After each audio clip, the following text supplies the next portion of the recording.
Taking a look at today's equity index futures markets, let's look at the NASDAQ 100 futures today as they're realizing some positive momentum today. We are seeing them holding on to a gain here late in the session, up about 25 basis points at 15,145 currently, and recovering from some selling pressure in the previous trading session as we did see the NASDAQ futures ticking lower. But currently with this price action today, we are pushing back up just under all-time highs that was attained last week. And when you look at some of the factors, I think, why we're seeing the NASDAQ futures continuing to realize some upside momentum as we're seeing some of the other major equity index futures markets flat to underwater a little bit today, I think it has to do with growth and momentum.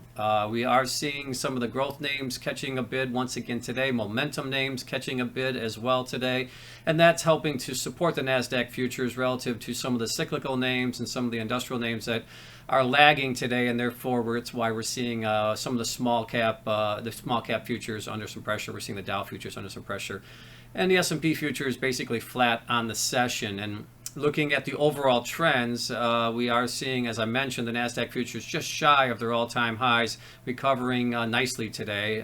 But the S&P futures right now, right about unchanged. They could eke out a new all-time high as they did set that record last Friday, I should say on Friday, a previous day's trading session, and holding just right around that level once again today. But when you look at the Dow futures and the Russell futures, they are giving up a little bit of ground today. Nothing too significant, but still underperforming the NASDAQ futures for sure, and also underperforming the S&P futures today.